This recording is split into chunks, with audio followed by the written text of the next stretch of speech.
I can see that it is gone live, Paula. Yes.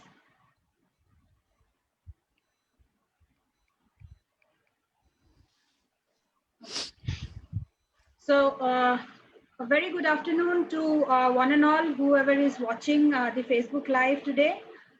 Today's panel discussion is a very interesting topic and a hot topic, I would say.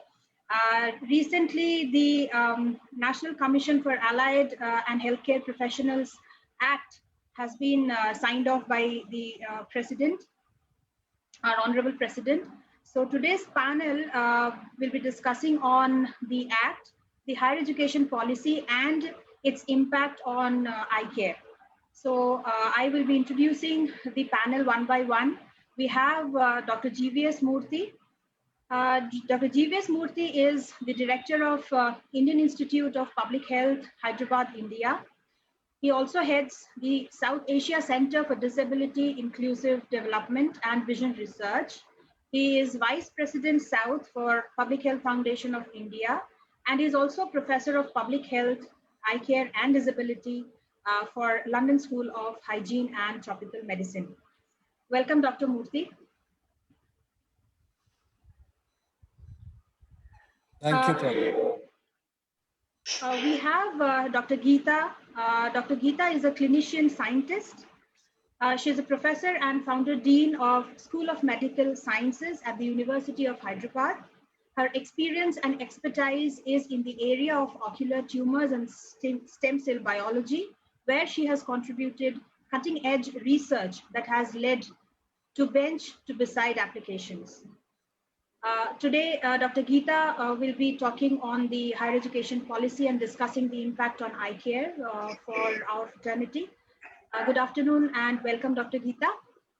Paula, We have retired Colonel Dr. Madan Deshpande. Sir, we are actually obliged to have Colonel Sir.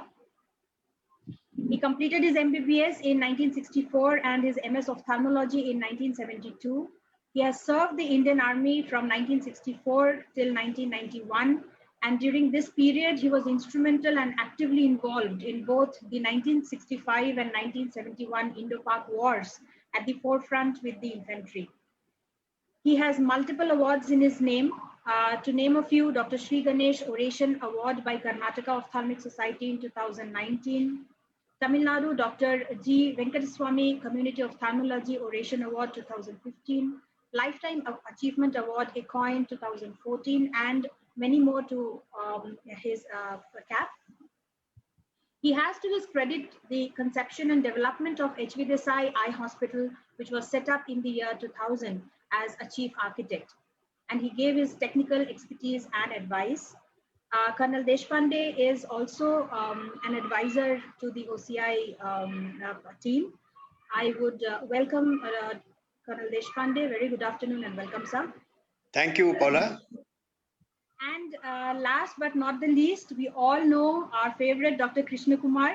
Krishna Kumar, sir, is presently working as a freelance optometrist and educationalist, as well as he's contributing and mentoring for occupational optometry services, and is faculty member at Shankar Netralaya and the Elite School of Optometry, respectively.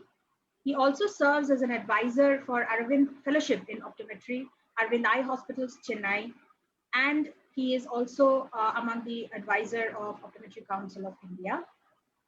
Welcome, Krishna Kumar, sir. Thank you.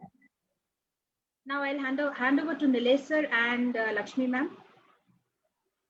Thank you, Paula, and welcome to all the panelists. I think this is a phenomenal achievement of the entire fraternity, and this particular news came as a great news. I mean, I remember how I was happy when India won the World Cup. This news almost matched that happiness, that level of happiness. And I'm sure all the people involved who are optometrists and who are involved in this particular decision, they were so very, very happy. So by and large, the profession is rejoicing. We are all happy. But I just thought, you know, all of you can just start with taking a minute or so about what do you think about this particular act and what is your initial reaction that this bill is passed and now it's an act. We can start with the Maybe we can ladies. start with the lady. Yes, Dr. Geeta.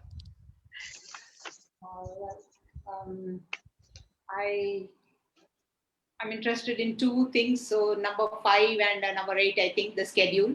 So both are of interest to me. So this is an interesting, we are at crossroads where the councils and the education. So on one hand, it's good that it's all this is becoming streamlined into councils and getting formalized, because all those professionals, healthcare workers who are contributing were not under an umbrella to be part of our fraternity. So from that point of view, we are all under one umbrella is something that gives us. I mean, I'm very happy about it, and we can escalate to greater heights. And on the other hand, I think it's well timed, because the national education policy. So we'll be talking about it subsequently. So the challenge is in synchronizing these two. Mhm. So that's the challenge that we will talk about. But overall, yes, there is a long way to go, and I think it's for the good of everyone. Thank you, Dr. Geeta. Dr. Muti, your comments? Thank you, Nilesh. If I were to take what you said about your happiness at the World Cup, I'd say that this year, the 2020 World Cup, which again is of significance that the bill is also passed in 2021, and March 24th would be a red letter day in relation to overall healthcare in the country, not just eye care, but overall healthcare, because a sort of recognition of the work and skills of people who run the health system have been recognized. The intent, of course, is to improve the overall quality, and that is through a standardization of the curricula, which is very, very critical. We've seen that in optometry also, that there are a wide range of variations available in terms of the quality of education. So that, I think, is the main intent of the bill, and that is something which we should all be very happy about. Also the fact that this brings in the opportunity to try and improve supportive healthcare and primary healthcare as two major aspects which this bill is going to directly impact upon, because till now we've not had that sort of an impact in relation to skills at the primary care level. So I think that again is important. Having said that, I would say that this is the first step in the long journey. Let's not befool ourselves that the task is complete. It is not. If you look at what the physiotherapists have gained, it's phenomenal. They've been granted the permission to practice as an independent profession.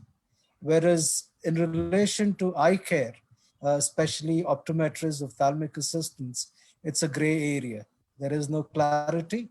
It doesn't mention that it has to be under supervision, unlike the radiological assistants or radiology technicians, the physician assistants, who have to be necessarily under supervision.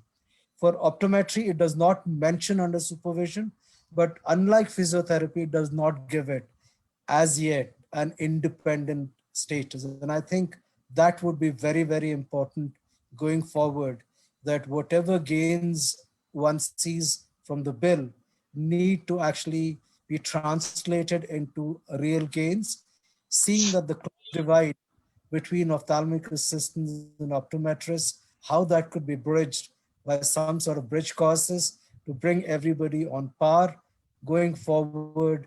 These are sort of discussions which would be critical. So those would be my initial opinions on the bill. Thank you so much. Deshpande sir?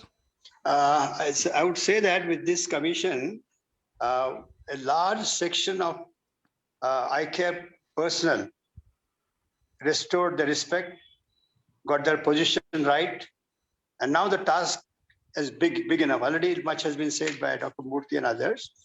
But what is more important, we'll have to work is the state is a health is a state policy. Every state will have their own issues. Right. like recognition, authorization, other things. We'll have to work in that area also. And at the same time, recognition also gives you the authority, at the same time, responsibility also. A huge responsibility of sort of making a new inroads, making new specializations, how to sort of development and growth of the optometry as a whole. And also you have got a load, unfortunate load of various sort of cadres of optometry, so-called. Mhm. How to integrate them into system, Absolutely. that also is a big issue. I think we'll have to think in those lines, and at the same time educate them, bring in quality, and play a great role as a comprehensive eye care at all levels of eye care, the primary, secondary, and tertiary. Absolutely. So basically, with great power comes great responsibility. Yes. Krishna Kumar, being the optometrist on the panel, your opening remarks. I think nice listening to all the stalwarts, and I see this act actually has paved a right path to the profession of eye care and vision care. I'm not discriminating between any of these three professions which has been mentioned in the act. I feel all three has got a very positive path towards. One can grow into other, and it is going to be of that path. And with national education policy coming, I see a lot of alignment on that side. Mm-hmm. So I see almost around 12 points, which is easily aligning with optometry and the direction which most of us are really, aiming for. It has already been mentioned.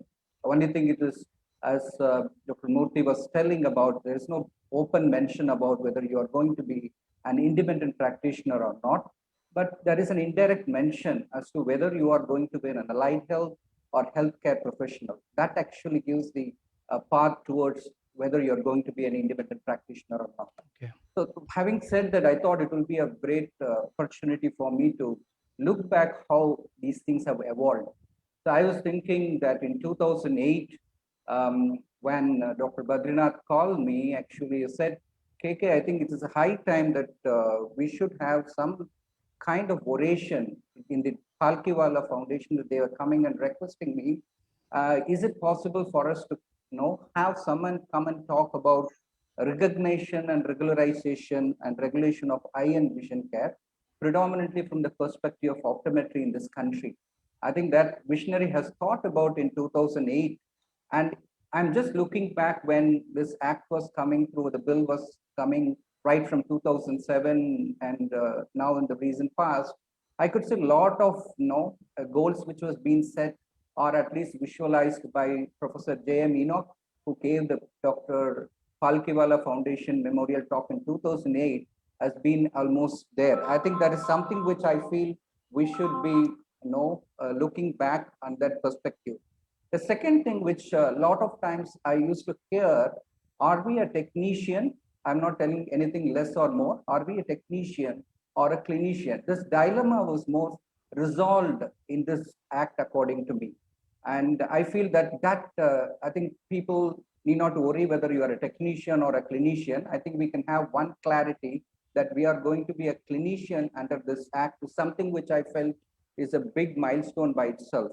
Okay. And of course, after 2008, in fact, the one milestone which we should not forget is that government initiative. They came out in 2012 during the UPA government. Ghulam Nabi Azad was the minister at the time.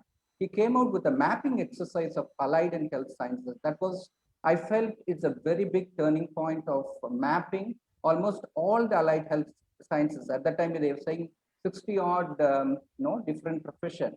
That means government right from that period was really looking forward that how to regulate, how to ensure these people's contribution can be recognized. So the recognition part of it really came through now in this year, and a lot of, from the optometry perspective, I see a lot of work has happened. I think right from 2008, when we initiated the common minimum optometric curriculum, aligning with our thoughts towards regulation.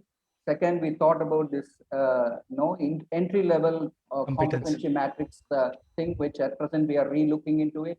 These are all some direction which optometry was aligning with what government thought, what we are thinking as a team.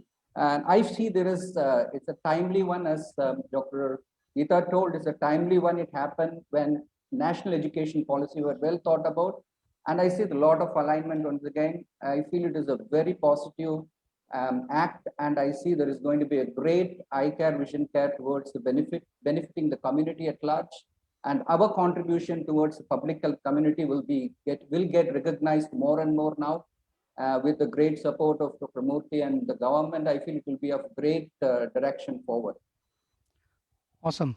Thanks so much for clarifying those things. I think more about clinician. I think that sounded like music to all the optometrists here right now, not technician, but clinician. I'm sure Lakshmi has a few questions for KK specifically. She's just grinning there. Yeah, go ahead, Lakshmi. Yeah. This is to KK. KK, I know Dr. Murthy said that, it's not really been mentioned whether we're independent practices, but with this graduate optometrists coming under healthcare, do you think that in future we are going to have more and more independent practices flourishing more, than compared to what it is now, in terms of graduate optometrists going out there and, beginning independent practices? Okay, I'm just slightly of a different opinion. I don't see that if you're going to do independent practice, it is great, or you're doing big standalone practice, it's great. I'm a strong believer of the universal healthcare system, where people have to come together and offer services, irrespective of whether you are in the community level or in the hospital setup, whether it's the primary or it is going to be the tertiary. So yes, there might be more number of people will be looking forward to that opportunity, because this act is going to give an opportunity that you can do independent practice. Numbers might increase, but it is not going to imbalance the teamwork effort. Actually, maybe there might be more of group practices is going to increase among the optometrists coming together. Among the optometrist and ophthalmologist, among optometrist and vision technician, among optometrist and opticians. I think these are going to grow in big number. I feel if all 4 or 5 of them coming together will be the great dream for this country. And especially if you want, how long you're going to tell only 42% of the people are accessing to the classes. How long we are going to say only 10 to 15% of the people are only accessing to the low vision care services. I feel these things will not be possible, or the act will not going to give any direction unless and until we come together and practice as a team. I see this act is going to give a flip to optometrist, vision technician, and ophthalmic assistant towards working together, and having given the proper job description through this act will give a lot of friendly approach to each other, and see that we are moving forward towards that. Yes, there might be an increased number, but I feel the team effort also will be increased alongside. Yeah, I like the point where you said group practices. I think that is definitely going to flourish going forward, I feel, in terms of people, coming together and then starting group practices. So if that happens, that will be really great. I also have a question to you, Dr. Geeta. This is regarding, the act first. My questions are A and B. So the A portion is regarding the act itself, where it says that, has a lot of guidelines with regards to universities that will be imparting all the allied and healthcare education. There are a lot of guidelines that they have been put into place, including for faculty and all of that. What do you think that impact is going to be on many universities which are running maybe without a hospital, along with them?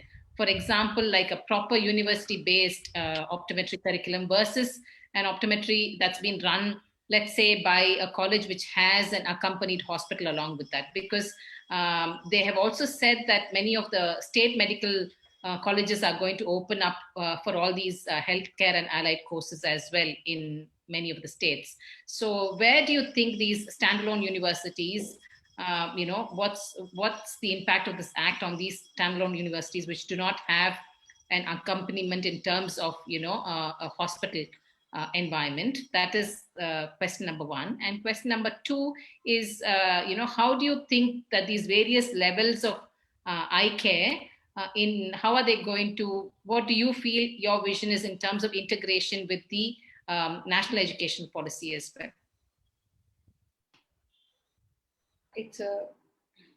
There are many questions. So, the best of my understanding. Like Colonel Deshpande said, health is a state issue. So from the point of the council, commission to the educational policy, we have to work on three, just like the evaluation system, we have to work 360 degrees on each aspect. In the sense that once the state council is formed, so we have to bridge the gap on what you actually mentioned, the gap between standalone or attached. So it doesn't matter where you come from, the standards should be the same. So once you set the minimum standards of so it includes everything, just like any council would lay down their bylaws, what should be the minimum infrastructure, what should be the faculty capacity, what should be the funding, what is the sustainability, what is the strength, so all these have to be laid down. So from the center to the state, or this transition has to happen. Once they lay down the bylaws, the state has to do that. And then there is a policy of, there is a requirement to accredit all these. So once they become part of the state council, obviously they have to maintain those standards. So somebody would raise the bar and somebody would feel that they are being forced to lower the bar, but that's not true. Because there is the scope of this NEP is so high that it starts from a 1-year diploma to a research and a PhD. So that's I don't know, it's not an ambiguity, I would say, that there is something we need to address, because in the schedule that is given for the council, so you have three categories, but listed as 4-year degree and a 2-year ophthalmic assistants and vision technicians. Vision technicians, yeah. Yes, but from the council point of view, it also has to do with Dr. Murthy said, the practice and all, because with each level comes certain rights, duties, and responsibilities. So though it's been clubbed, I think the onus is on this fraternity to make a distinct, how do you bridge a gap? I'm not saying divide them through walls, but then the national education policy, that's the reason why I find that it's a very good complementary thing. Because some of the highlights of the national education policy is to make the entry and exit easy. So I'm not touching the school education, which has become from 10+2 to 5+3+3+4. So that's different. But and I cannot talk about that. But the undergraduate, postgraduate, and higher education about research. So that there are some common things which affect, I picked up. There may be many more, but I picked up some few crucial areas where these need to synchronize. That is, first thing is, of course, a standardization. And I also don't know whether it is going to be retrospective registration of all the people who are already in practice. That is something that we'll have to cross the bridge when we come there. But prospectively, once the council establishes the standards of each education, but then I would believe that the curriculum and the skill-based whatever enhancement is given in 2 years is different from purely an academic point of view. I'm telling you that 2 years and 4 years would obviously be very different. And but then I think if I have to address it from any point of view, from an education point of view, I would see what is common in these 2 years versus those 4 years, because we are talking about entry and exit. I don't think we would encourage exit. If you suppose there is a 4 years bachelor's, after 1 year, they may exit with, this is a general I'm talking, I'm not saying that you have to accept it, but the provision of education policy gives an opportunity that if a 1 year person has to get out, they may get a diploma. If for 2 years, after 2 years they want to exit, they get a diploma. Certificate 1 year, diploma, certificate 1 year, diploma 2 years. Bachelor's is 3 years, but in our case, it's already 4 years, so we don't have to worry about that. So more than the exit, I'm worried about the entry. So if you're saying that, and I'm not the best person to address, but whether the vision technicians and the OAs, ophthalmic assistants, have anything, a common curriculum of say 1 year, and plus additional skills that they would be learning, and how does that match with the bachelor's? Because if we have to make a provision for entry, we have to see whether they are eligible for a second year entry. Yeah. If so, when we set up the syllabus, how many credits they have already taken? And there is another thing which can actually fit in very well, and that's the academic ABC, we call it, academic bank credit. So if so-and-so has acquired skills, so let them put their credits into that basket. So it's not going to happen tomorrow, but it's going to, we can do it in due course. So once this curriculum, which is mandatory now, once you go to the state council, which degree, which diploma, and what are the credits, so that is going to be standardized, and they're going to get the registration at the state registration. Now, how do we address the 2-year diploma holders of these two? And what is the way that they can integrate into the bachelor's program? Because once they enter the bachelor's, the master's and PhD is anyway worked out. So that's one thing, that the one task I see ahead of, Herculean task ahead of us. I'm sure with the expertise available, you can do this very well. And so I think 1 year I don't see, so we don't have to discuss the 1 year. So everything that is in NEP may or may not apply. So as per the council, it's only 2 years mentioned. So I think we have to go with the content development of these two courses, 2 years versus 4 years. I feel that is one of the bottlenecks that we need to address. And the curriculum, the ABC, the credit banks would come very handy. If someone has additional credits, they can put it in the bank and see which course they can skip in bachelor's if they have additional credits. So that's a very good opportunity to account for all the skills that they have had in addition to their 2 years diploma or whatever they have, whether it is OA or BT. In addition to whatever they have learned, extra points, they can put it in the ABC, the academic bank credits. And research, of course, is being emphasized, multidisciplinary, and also the private-public partnership with NGO. And that's one thing that I think, Lakshmi, with all your connectivity, you can rope in. It's not just academia industry partnership, but also with NGOs.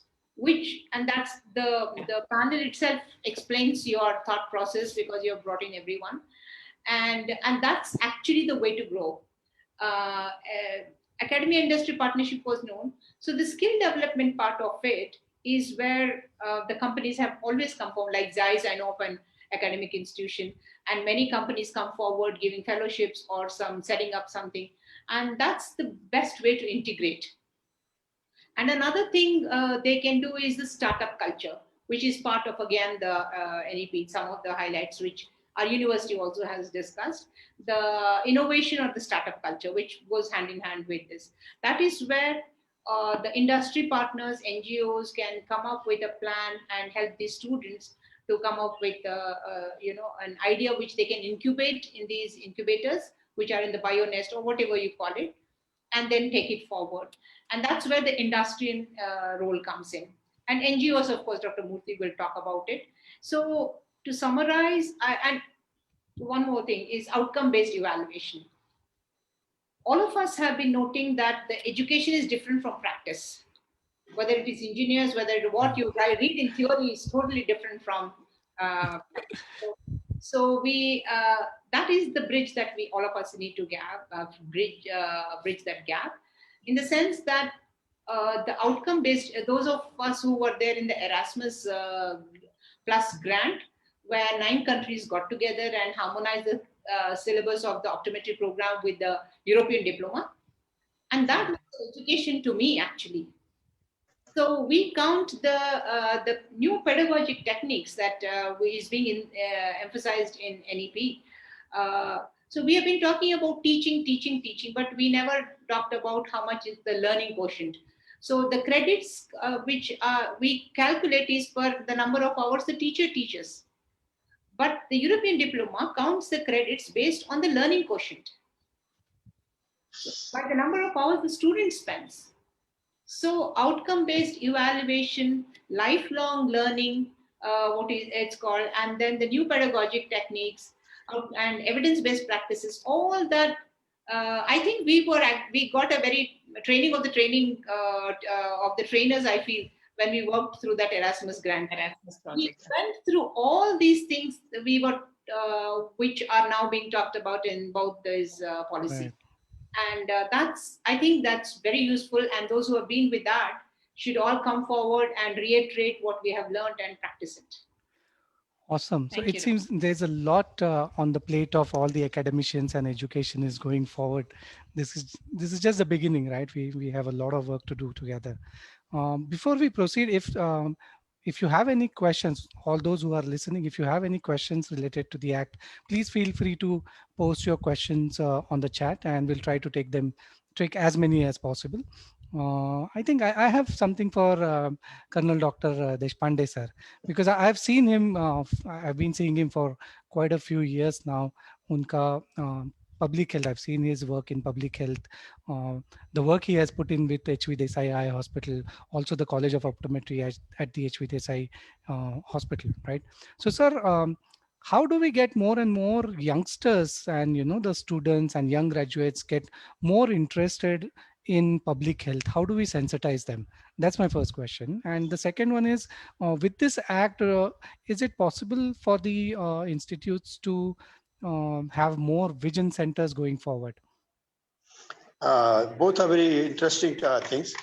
To inculcate the practice of working in a public health, there are two ways. One, it has to be a culture as an institution where one can have it. Secondly, it has to be the curriculum. These days, if this is included in the curriculum, then at least you have been exposed to that particular thing. Otherwise, they are not just not interested. In the course of employment, yes, and as an intern, they can be sent and they learn. But suppose in a sort of a setup in a hospital where camps are regularly happening, with the culture, they learn it. So I would insist that in some way it should be included in the curriculum. Okay. And then it becomes compulsory. People are exposed and they think that is a must. As far as the vision centers are concerned, vision center is the most important sort of a step in the comprehensive eye care, as a primary step where we have to screen, and it cannot be independent. Vision center cannot be independent because it has to have a referral and a referral center where we can sort of refer the cases forward for the treatment. So it has to have sort of a linkage with something, a referral with something. So it has to be some hospital. And I think the whole attitude here it requires is we should not be for independent thinking or functioning. We should complement and supplement efforts of other agencies to ensure that we are giving quality eye care and become a most important limb or arm in that. I think that would be a better way of expressing ourselves rather than having the independence of one can. The law allows you to have it, but then where do you refer? What do you do next? The question will come in. So better would be that we have a sort of a complementing sort of each other, and that way we become better because there's a lot of scope in ophthalmic practice, not only refraction, but retina, glaucoma, pediatric. There's so many areas where you have to develop specialties, some sort of fellowships, or I would say the courses, so that they are authenticated, permitted to that. A lot of responsibility lies with us to develop the science in such a manner that is a total integration, assuming the most important role in that group. Absolutely. So integration is the key word here, right? And Yes. I think Yes. your answer very nicely leads me to another question, which I'm going to ask Dr. Murthy. So Murthy sir, you think because of these changes, maybe organizations, the larger organizations like IAPB and others, will they start to look at collaborating with optometrists in India? I know there are already optometrists who are working well in this particular field, but at an organization level, do you see that happen more often and at a more formal level? Right. So if I were to look at what you just asked, Nilesh, in two different categories of planes, one is the NGO sector, the non-governmental organizations, and IAPB, of course, is the umbrella organization for the NGOs in eye care. And then on the other hand, you have the governmental organizations, which is everybody, because when you're looking at the government running a program, the government is not running the program only on its own steam.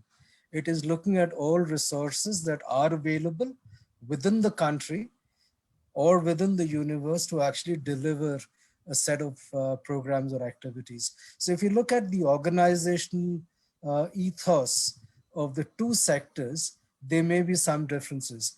So if I look at first the NGO umbrella organizations like the IAPB, already like you just alluded to, internationally, optometrists have a very strong voice Hmm. in IAPB. It's not as if it's a complete ophthalmology-driven Right. umbrella NGO organizations.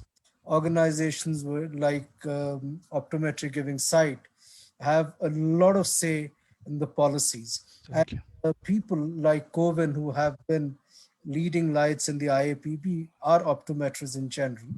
And people like our legendary Brian Holden. So they've all Right. contributed under the IAPB umbrella. But what this act does is giving IAPB an opportunity to officially engage with a recognized Absolutely. group of professionals. So we would then now need to look at how do we set up these individual professional organizations which can then collaborate with the international NGO framework. So if you're looking at organizations already exist, like the OCI or the ASCO, yes, now they have a voice to become independent Hmm. partners of IPB. The other thing that would also happen, like Dr. Krishna Kumar talked about, group practices. Now, group practice is another opportunity where optometrists could get together, set up an NGO organization, which then says to the IAPB, look, we are a set of practitioners, and this is what we do, and we want to be affiliated with the IAPB. So that additional recognition opportunity now comes up because of the bill.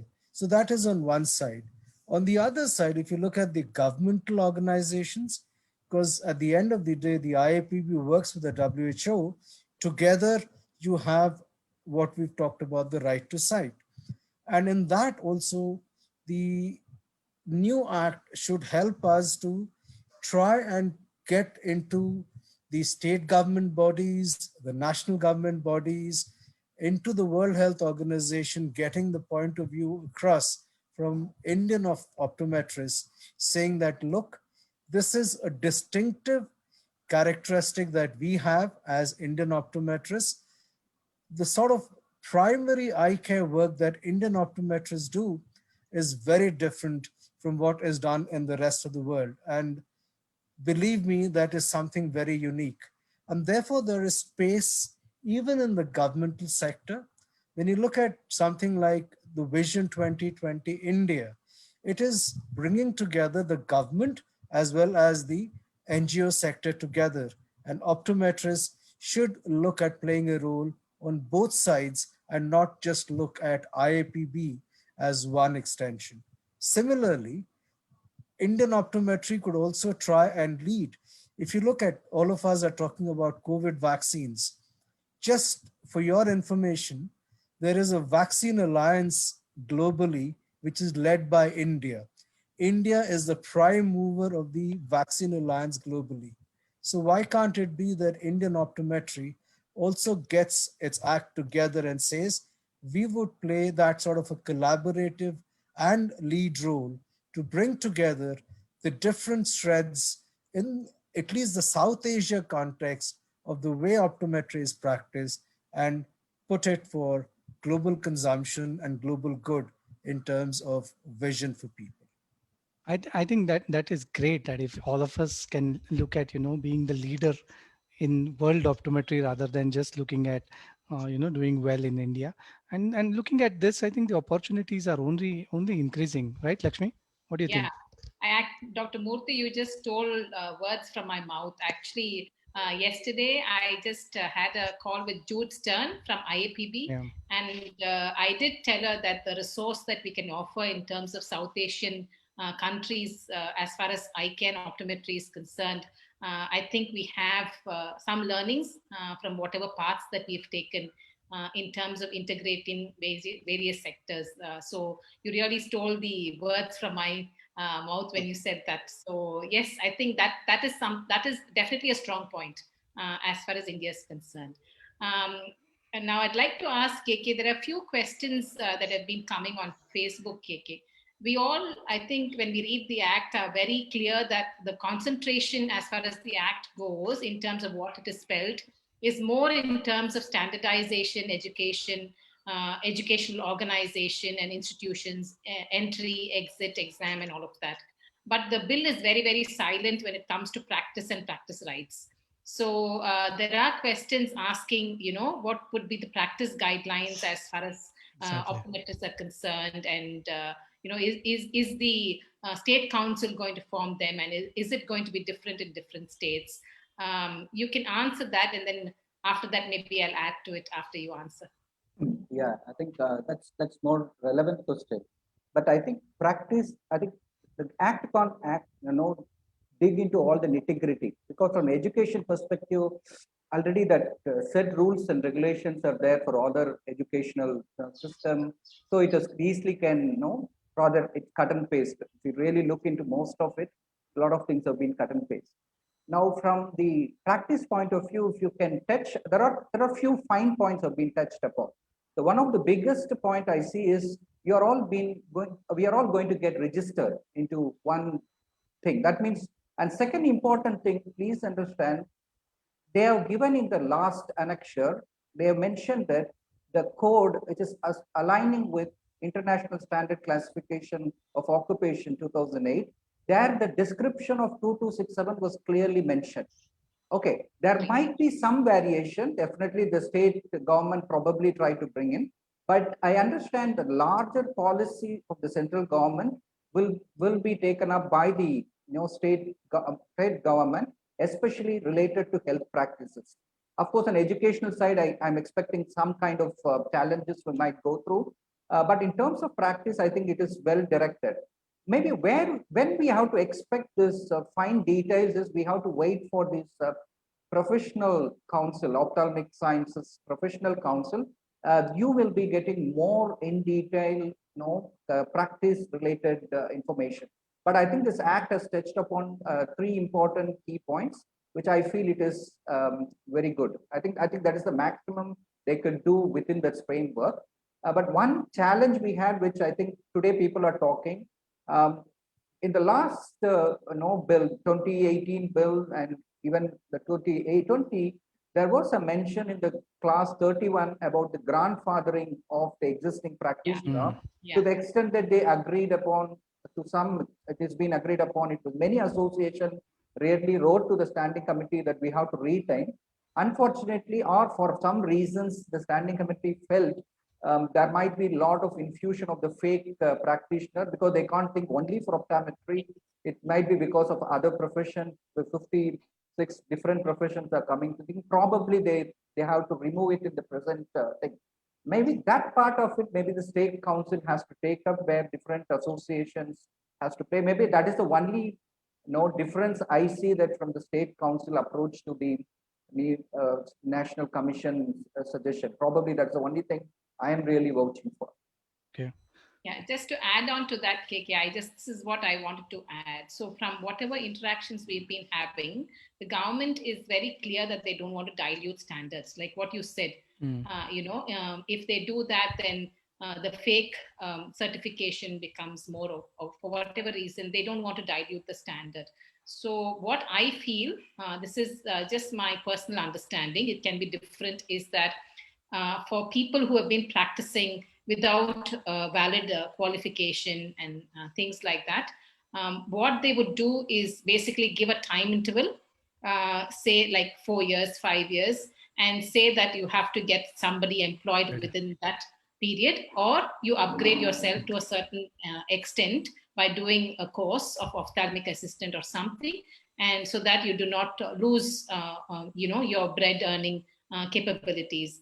This is as per my understanding that they would go, that they would give a certain time period for people to either employ people into their practices or look at upgradation options. Yes, KK.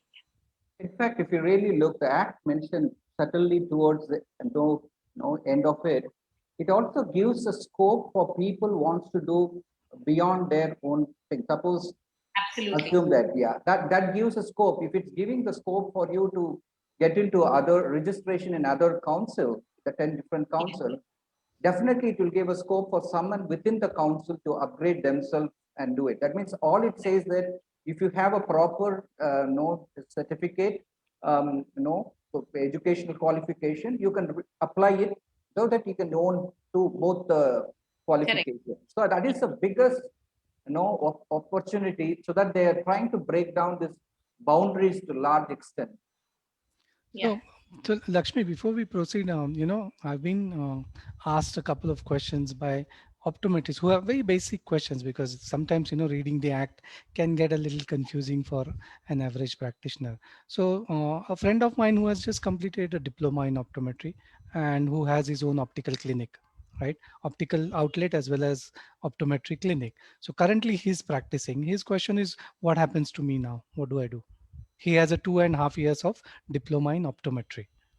So they will be registered under the diploma category as far as the Act is concerned.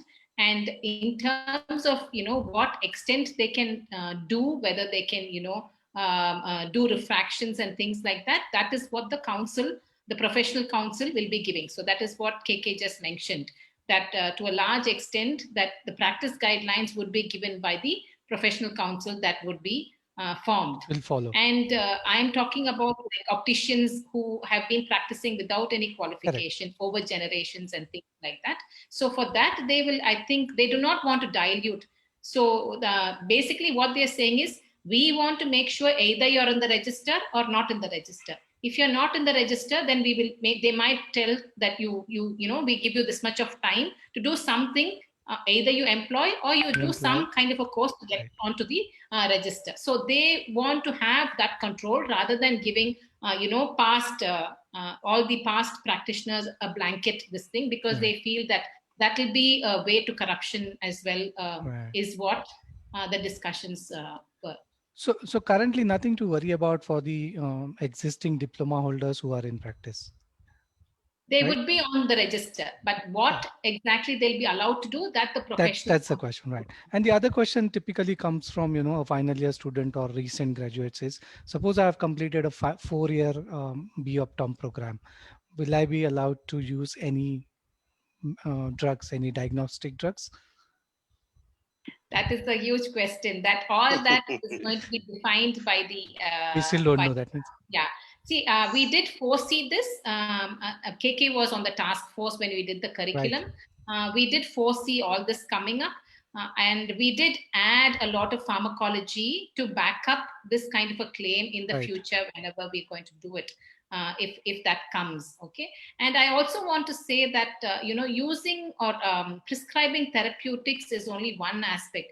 You have so many other aspects that can be covered in terms of vision therapy, in terms of low vision aids, optometry, contact lenses, glaucoma diagnostics, retinal diagnostics. There's so much. There's just a vast area that can be covered. So I feel it's better we take baby steps rather than just jumping onto something. But at the same time, if you look at the overall eye care service delivery, maybe giving somebody that kind of a right with maybe some kind of telemedicine enhancement or something like that would help in terms of service delivery. Right. Especially in sections which do not have access and Right. stuff like that.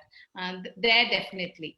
But at the same time, as I said, taking the giant leap, I think we need to make other facets of optometry also equally Absolutely. strong, rather than just going in one direction.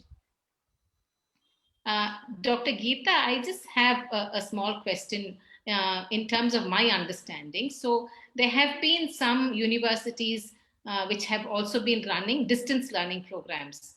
I know this is, it's really very funny to find that an area where it's healthcare related, that some universities have run distance learning program. They have, of course, come down. I think there is maybe one or two now, but earlier there were 3 or 4 universities that were offering on distance learning more.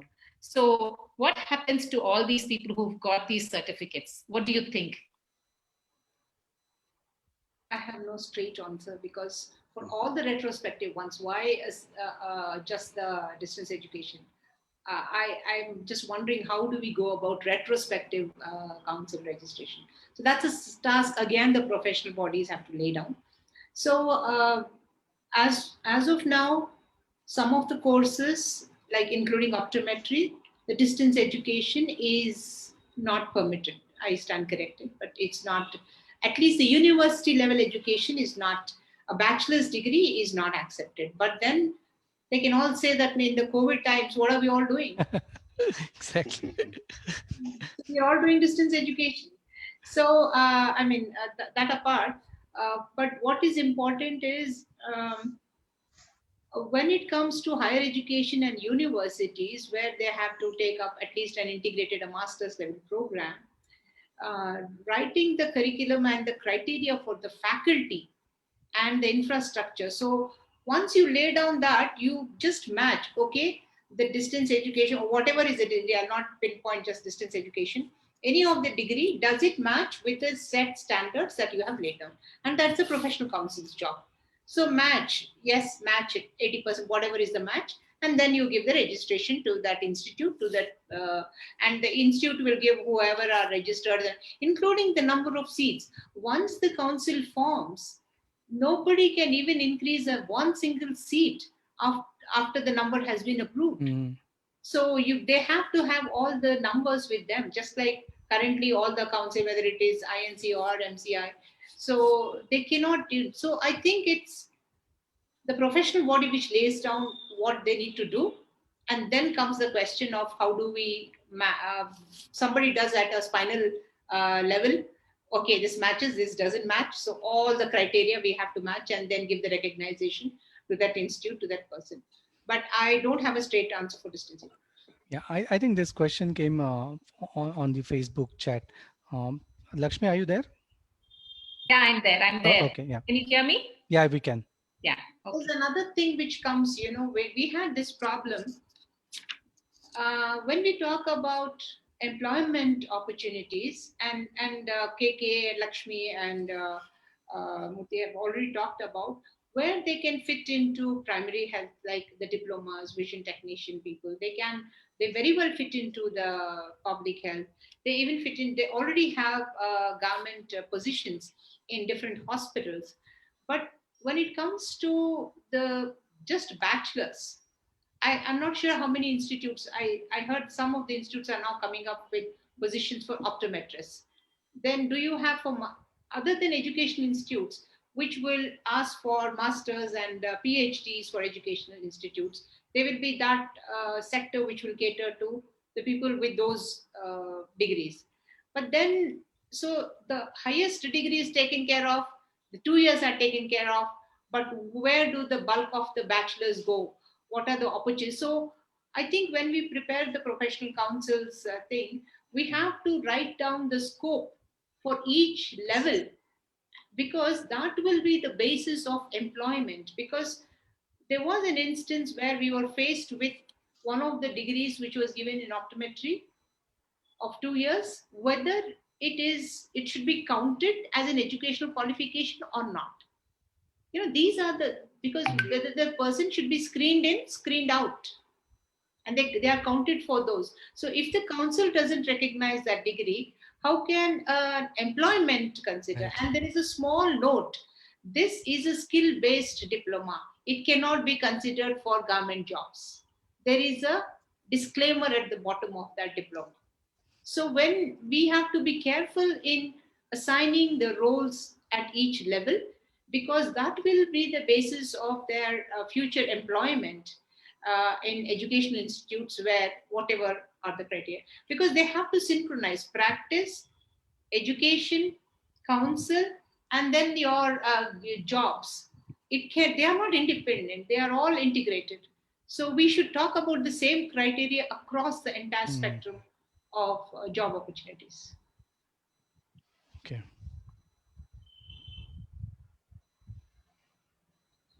Lakshmi? Just can I make one? Yeah. Go on, KK. I think Dr. Geeta's point was well taken. In fact, when we prepared this model optometric curriculum in 2016, as requested by the MHRD at the time, and it was at present is being uploaded material. In fact, one chapter is dedicated to the growth of people in different levels. Probably, I think the professional council, which is going to take up to try to take a lead from that and then try to work on it. Maybe that we should try to remind the government or the professional body which is going to take up that one. I think that is very important. Okay. Yeah. Paula, is there any question that we can take, because we are about 3 or 4 minutes? No, sir. No, not relevant. All relevant questions are answered. Wonderful. So if that is the case, can I take leave? Thank you very much for. Oh yeah, I know you have to join some other class, right, KK? Thank you so much, KK. Thank you all. Thank you all. Thank you very much. Thanks for your time. Thank you. Thank Thank you. you. I think before we close, if there are any closing comments, we'll just go across all of them. Colonel Deshpande, I think One effort was made by Vision 2020 few years back to sort of give a lateral entry to those already who have got sort of a varied type of certificates and degrees. How to have the lateral entry into graduate program. A detailed workshop was done for about 3 days. So that sort of workshop, a lot of thinking has to be done, because we have to have a standardization and quality coming in. So a huge number is there. We have sort of a questionable degrees, questionable sort of a certificates and all. How do you integrate them? How do you have a lateral entrance and give them a chance to prove themselves? So that exercise has to be done someday. Right. Dr. Murthy? Well, I'd just like to make a point which I think many of us use very loosely, and that pertains to public health. Let's be very clear that when we are talking about public health, we are talking about interventions and strategies which have a direct impact on the health of populations. It is not effect on individuals whom we may target through a sort of a camp approach, because many of us think, oh, if there is a camp, then that is public health. That is public health. Public health works with a group of people or a small population segment, and then tries to improve the overall health status of that population group. So when we look at optometry also, I think it's high time that optometry takes upon it the objective that our intention is to improve the vision health or eye health of groups of people or populations, so that the need for out-of-pocket expenses for any severe adverse effects that may occur when there is no early intervention, those sort of events can be completely removed. So I think we need to get ourselves into that situation. And then you look at how at different levels, you're looking at primary eye care, what are the skills that are required, who can fit those roles and responsibilities in the overall optometry profession. Going up, who are those who need to provide specialized vision care? Mhm. And when we're looking at contact lens care or low vision Low care, vision. it is for specializations for individuals, and we are looking at clinical skills at individual levels. So we need to look at both being the two ends of the spectrum, which need to be satisfied if optometry has to be a dynamic, viable, and sustainable profession for the future. Absolutely. I think it's time that we realize the potential of optometry. Almost like in Ramayana, you know, that Hanumanji himself has forgotten his own power and Jambuanji had to remind him. I think this is the situation right now. Being optometrists, we need to realize our potential. And once we realize what we can do, I think we can achieve great heights. Dr. Geeta, any final comments before we close the discussion? Actually, your job starts now. Absolutely. Actually, I think all the existing bodies like Optomed, there's one more AIOF or OCI, ASCO. OCI, IOF, All those ASCO. work that you have already done. I Right. think we should all converge and be the white paper for the council to have a consensus. There should be something like, WHO editor consensus we have for 3 days, Mhm. where everyone writes chapters and puts in. But the consensus group, the editorial board meets and says, okay, finally, what is in, what is out, which picture goes in. So that's how the board works. So something like that, all these interagency meeting, Mhm.